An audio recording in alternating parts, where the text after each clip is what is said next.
All right, Shalom, Akim. First and foremost, I'd like to give all praise, honor, and glory to Yahweh, Bahasham, Yahweh Shai, Bahasham, Racha, Kodash. I'd like to give double honors to the apostles and elders of Great Millstone. I'd like to say Shalom to the elect that's teaching His word in all true faith and sincerity. And today I just want to tie this lesson to the end. And how else could you sum things up concerning this lifetime, this system, this empire? We at the end, man. And I have this article concerning uh, the U.S. government shutdown, which in recent years this have become an annual talk concerning the government being shut down. But these are just signs concerning the end. It's not really about going into this article itself. Just the title, the title from NBC News. It reads: House expects to vote on a government shutdown plan with deadline just hours away. So yeah, this supposed to be the so-called U.S. government is supposed to shut down tonight if they don't vote on, keeping this shit going. But they're just like someone on their deathbed. You got wires and shit plugged up to them. You always got a nurse at hand. You see the bedpan. Those are signs of the end, man. So let's go to St. Matthew 24. St. Matthew chapter 24 and verse 3. And it reads, And as he sat upon the Mount of Olives, the disciples came unto him privately, saying, Tell us, when shall these things be? And what shall be the sign of thy coming and of the end of the world? So this is what we have inquired, and the Lord is showing us these things unfolding now concerning the end of the world. Which it's not for everyone to get it, to be in the know. That's why I mentioned that the disciples came privately, because really this is a secret concerning the return of our Lord Yahweh Shai. Even you got these Christians, the Lord's about to come back. They really don't know the ins and outs of it, how he's coming, what's going to be the results of his coming. So they don't know. It still is a private matter. It's a secret. In that secret, concerning his return, it's also of us knowing that it's the end of the world. And just going back, as I mentioned through the Spirit, how else could you sum this lifetime up, this system, this empire, the end? In America is therefore that sit upon it. This bitch show you what the state the world is in. It says, And Yahweh shall answer and said unto them, Take heed that no man deceive you, for many shall come in my name, saying, I am the anointed, and shall deceive many. And yeah, of course. And how fitting the devil himself being empowered for this to play out this out its perfection. The height of deception. You got these different false messiahs, which is, whether somebody actually saying they the Lord, to a nigga point you to a certain outlet as a form of relief. It's all deceptive, man. Because ultimately it's going to turn you back around into America. It's going to keep you here. It says, And ye shall hear of wars and rumors of wars. See, these are the different signs concerning the end of the world. So of course, war is heard every day, man. Whether in this region or that region, weapons being shipped here, money being sent there. That's the time we in. It says, See that ye be not troubled, for all these things must come to pass, but the end is not yet. So your war is the climax. World War III, that's the fate and judgment of America, Babylon the Great. But it's a build up to it. It says, For nation shall rise against nation, and kingdom against kingdom, And there shall be famines and pestilences and earthquakes in diverse places. All these are the beginning of sorrow. So this is just the beginning, man, of the hell that's about to come down upon this place. You know? These are just going back to the symptoms to the end of an empire. Pressure dropping, your eyes yellow, skin pale. What other conclusion can you come to? Same with empire. It's every year the government finna shut down. Every year they gotta pass a bill to keep this bitch head above water. What other conclusion can you come to but this the end, man? Let's get this in the book of 2 Ezra 9. But I started I started 1. Because when you read toward the end of the 8th chapter, it talks about how that judgment is at hand. And the Lord only showed it unto a few of the same mindset as Ezra, which is really the elect, man. That's who the Lord revealed this unto. So 2 Ezra 9:1, he answered me then and said, measure thou the time diligently in itself, and when thou seest part of the signs past, which I have told thee before, then shalt thou understand there is the very same time wherein the heights will begin to visit the world which he made. So seeing things through the testimony of Yahushua, we see what time that we're in, which is the end. We in the end of the end of these nations in their run, which is capped off by the feet. It's Esau, you know. He the end. That's what it talks about. Esau is the end of the world, and Jacob is the beginning of it that follows. That's why a nigga that say the so-called white man is Japhet. Nigga, you got a couple more captivities to go through.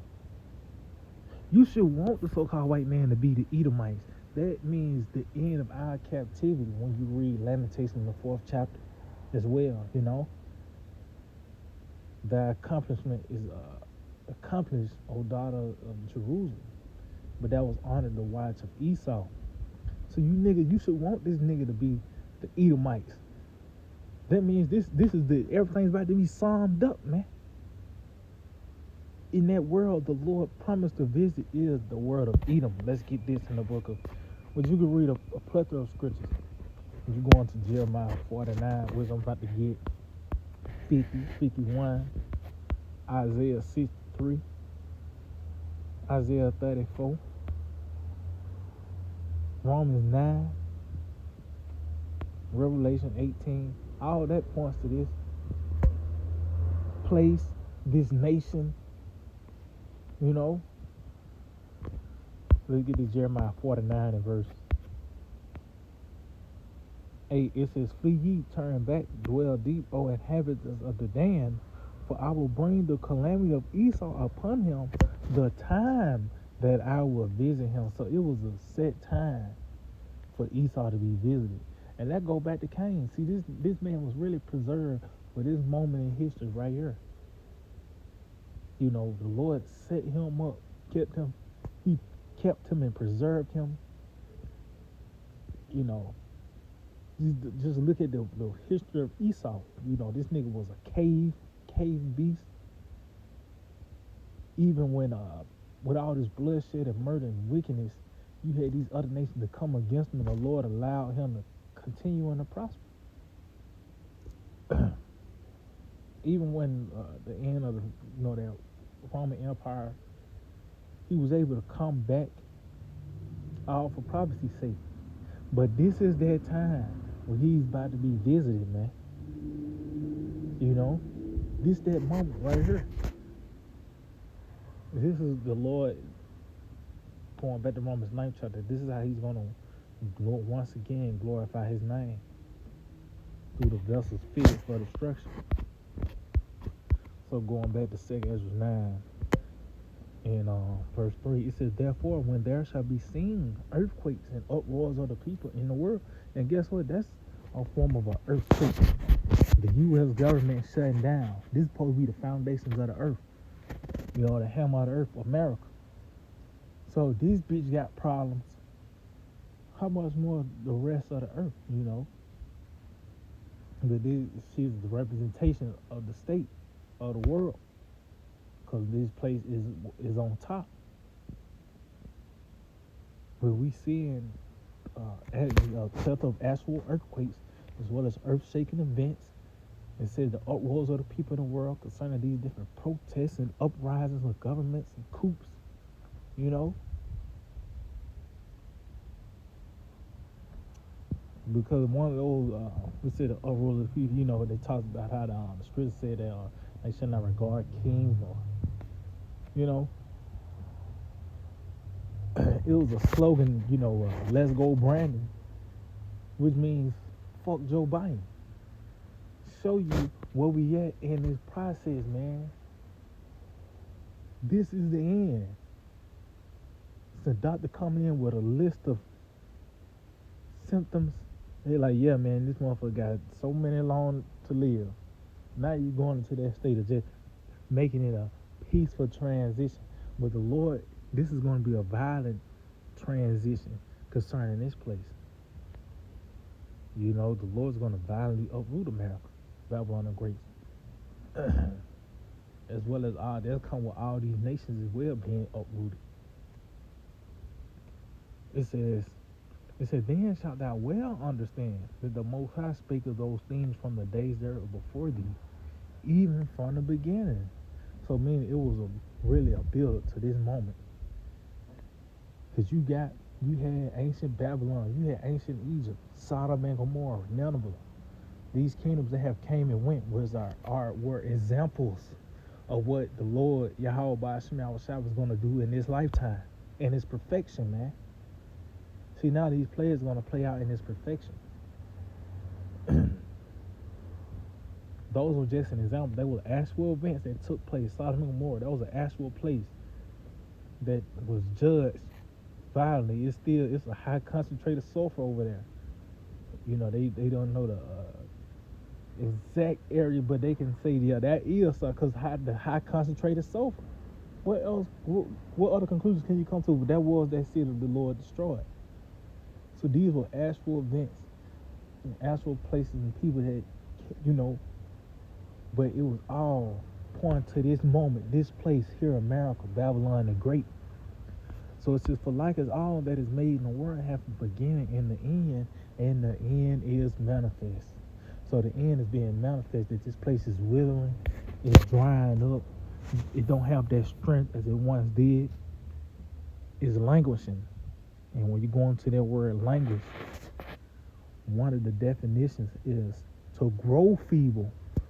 So as time goes on, it gets weaker and weaker. And this is what we're seeing, man. We at the end of this place. So matter of fact, I'm going to end off on this in the book of Ezekiel chapter 17. Ezekiel 17 and 24. It reads, and all the trees of the field shall know that I, the Lord, have brought down the high tree. And who is that high tree? Esau Edom, so-called white man. And you look at his track record, the Lord set him up high. You look at his technology, his military. This nigga got planes in the air, got drones, robots, you know, and that just concerning his technology. Even how he brought forth captivity with the, you know, now he with the hardcore buttons, but this nigga got tabs on everyone. That's that high tree, man. But the Lord gonna bring this nigga down just like how he did Egypt. Everybody had to go to Egypt. The Lord built up Egypt when he was going to it. He sent Joseph, where he was able to break down their dream to prevent that famine overtaking the mate, caused them to be a great kingdom, just for the Lord to take all that shit away. It says, and have exalted the low tree. And who is that? That's concerning the elect, man. And the Lord is doing that exalting by watering that tree by the way of this truth, man. That's what's going to bring forth that exalting, you know. That begins with this word. That talks about Ezekiel 37 being us standing upon our feet, us erecting the house of David, being raised up. This is all part of that being exalted. This is help dry up the green tree, and that's going back to Esau. See, he was prospering. He was that greenberry tree. This nigga branches was strong because he was prospering everything he desired. But now he ain't got no strength, man. He always got to go back to the drawing boards. He calling audibles. People see through his book BS. You know, he can't prosper as he once did. As well as that wisdom being taken away from him, because that right there is the secret ingredient to rulership is wisdom. When you read Jeremiah 49, when you read Jeremiah 49:7, it starts out by the Lord judging Esau by taking his wisdom away. So that contributes to this man his downfall. It says, and have made the dry tree to flourish. Go on that wisdom once again. The Lord gave us the wisdom. Now we're flourishing. Talks about us being as that tree planted by the rivers of water. It says, I, the Lord, Yahweh Shai, have spoken and have done it. So guess we seeing that process now. The Lord casting down that high tree and raising up the low tree. We witnessing that transition. But as you can see, that's going back to once again the end of the world. Esau, and the beginning thereof is Jacob, man. So yeah, I can just hold it with edifying. I'd like to give all praise, honor, and glory to Yahweh, Ba'ashem, Yahushai, Ba'ashem, Racha, Kodash. Double honors to the apostles and elders of Great Millstone. Shalom to the elect that teach the word on true faith and sincerity. Shalom.